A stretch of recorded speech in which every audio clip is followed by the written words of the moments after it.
Evolution एक बहुत बड़ा और इंटरेस्टिंग टॉपिक है। इंसानों का इवोल्यूशन प्रीमेट से हुआ था by diverging from other mammals लगभग मिलियंस ऑफ ईयर्स एगो।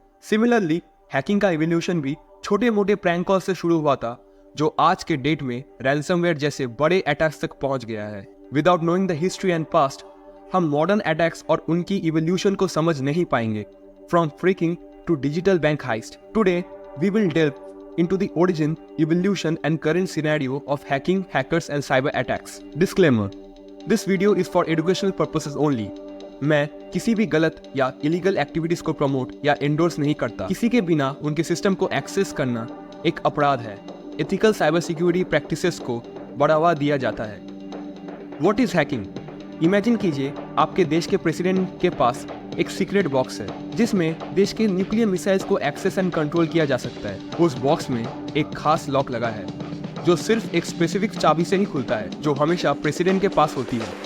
अब सोचिए, एक शातिर इंसान ने एक रास्ता निकाला जिससे वो बॉक्स को बिना चाबी के खोल सकता है, कुछ मेथड्स, टेक्निक्स और जुगाड़ का इस्तेमाल करके। ये तरीका जिससे लॉक को बिना की के खोलने का तरीका ढूंढा जाता है वो है hacking. Imagine you have a toothbrush from company X that's really flexible, perfect for cleaning tight spaces between your teeth, but you discover it's also great for cleaning the narrow parts of your car. The toothbrush company didn't design it for that purpose, but you found a clever way to modify it to suit your needs. That's a bit like hacking, finding creative solutions or unexpected uses for things, sometimes in a way the original creators didn't anticipate.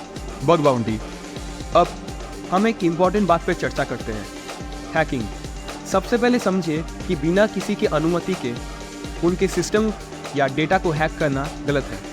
ऐसे काम करने वालों को black hat hackers कहते हैं। लेकिन सोचिए, आप एक रिस्पॉन्सिबल व्हाइट हैट हैकर हैं। आपने किसी कंपनी या ऑर्गेनाइजेशन को उनके सिस्टम के वीकनेसेस के बारे में बताकर उनके सिस्टम को और सिक्योर किया है। अगर आपकी मदद से उनका सिस्टम और मजबूत हो गया है तो वो आपको बग बाउंटी के रूप में पैसे देते हैं। बग बाउंटी एक ऐसा प्रोग्राम है जिसमें कंपनीज अपने सिस्टम को सिक्योर करने के लिए हैकर्स को इनवाइट करते हैं। जैसे कि अगर आप अपनी घर की सिक्योरिटी टेस्ट करना चाहते हैं तो आप एक चोर एक्सपर्ट को बुलाकर उसे सिक्योरिटी को चेक करवा सकते हैं। अगर उन्होंने कोई कमी निकाली तो आप उन्हें रिवॉर्ड देते हैं। वैसे ही कंपनीज भी अपने सिस्टम के वल्नरेबिलिटी को चेक करवाने के लिए हैकर्स को बुलाती है और उन्हें रिवॉर्ड देती है। ये प्रोफेशन 2000s के बाद बहुत पॉपुलर हुआ है कंपनीज में। जैसे माइक्रोसॉफ्ट अपने बग बाउंटी प्रोग्राम्स चलाते हैं।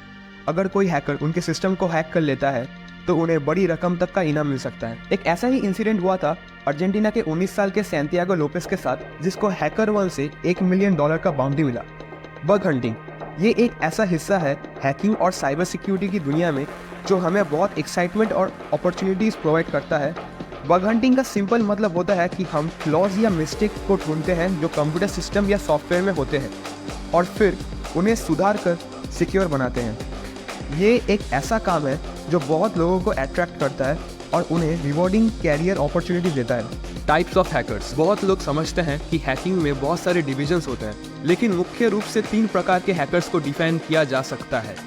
पहले हैं व्हाइट हैट हैकर्स, जो कंपनीज में बग्स और वल्नरेबिलिटीज ढूंढते हैं और उन्हें उनकी टेक या सुरक्षा टीम्स को बताकर एक बदले के लिए पैसे लेते हैं। दूसरे हैं ब्लैक हैट हैकर्स, जो कमजोरियों का फायदा उठाते हैं और कंपनीज के नेटवर्क में गलत तरीके से प्रवेश करके चुराए गए जानकारी से लाभ कमाते हैं। तीसरे हैं ग्रे हैट हैकर्स, जो ना तो अच्छे हैं ना बुरे। वे कभी कभी कमजोरियों का फायदा उठाते हैं जब कंपनीज उनके व्हाइट हैट कोशिशों का बदला नहीं देती। Origin. The term hacking originated at MIT in the late 1950s to early 1960s and later evolved into the alteration of computer systems from their intended usage. However, the concept of exploiting technical loopholes for unintended purposes date back even further. One of the earliest recorded incidents occurred in 1878 when young phone operators engaged in what we now call phreaking by manipulating telephone lines for prank calls. This demonstrated how technical loopholes could be exploited to switch telephone lines.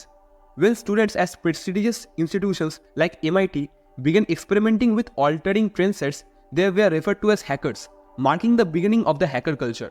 The term gained recognition all over the world, signifying a playful exploration and tinkering with technology. Check out this clip from Hackers 1995. This clip is from a movie called Hackers from 1995, which gained a cult following over the years in the hacking community, depicted how phreaking can be done. John Draper, जो एक मशहूर cap and crunch के नाम से जाने जाते हैं उनके फ्रीकिंग टेक्निक्स के कारण। उन्होंने एक विसल का इस्तेमाल किया था जो हाई पिच नॉइजेस बनाता था ताकि वो फोन को धोखा दे सके और बिल्कुल मुफ्त लॉन्ग डिस्टेंस फोन कॉल कर सके। आपको जानकर हैरानी होगी कि एप्पल के फाउंडर्स स्टीव वोजनियाक और स्टीव जॉब्स दोनों मिलकर ब्लू बॉक्सेस मैन्युफैक्चर और सेल करते थे एक टाइम पर, जो दुनिया की पहली डिजिटल हैकिंग डिवाइस भी बोला जाता है। ब्लू बॉक्सेस लोगों को अलाउ करता था free illegal long distance phone calls करने के लिए, जो टेलीफोन ऑपरेटर्स द्वारा लोगों को कनेक्ट करने के लिए इस्तेमाल किया गया 2600 हर्ट्ज स्विचिंग टोन को नकल कर। एट फर्स्ट ये दोनों फ्रेंड्स ब्लू बॉक्सेस बेच रहे थे अपने बर्कली के दोस्तों को। Somewhere around 1972 to 73 the design was made by Wozniak and he planned to sell around 40 boxes, जबकि जॉब्स ने एस्टिमेट किया था around 100 boxes, each priced eight $170।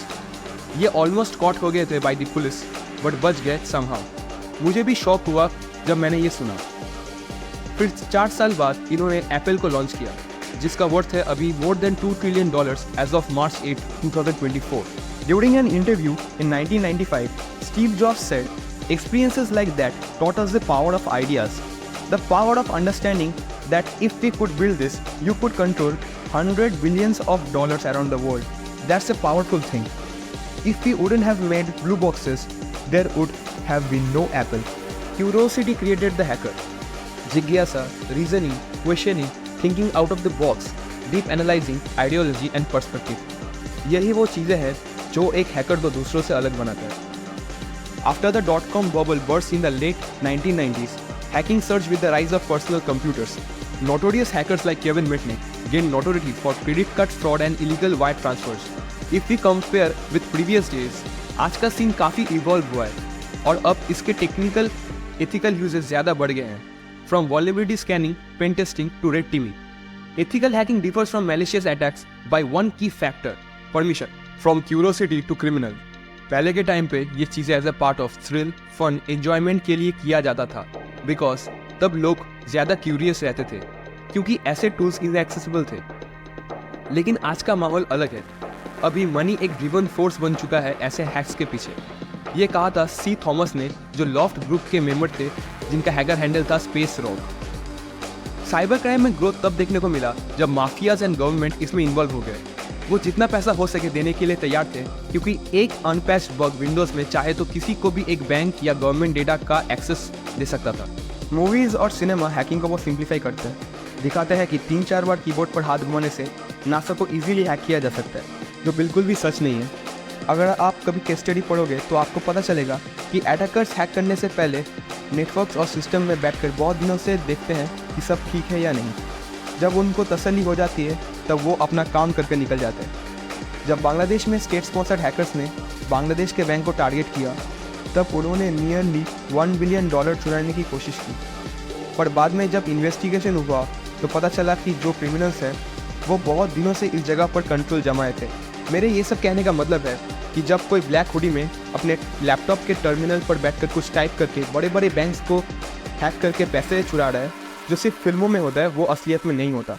बहुत दिनों की तगड़ी प्लानिंग और डिटर्मिनेशन लगता है।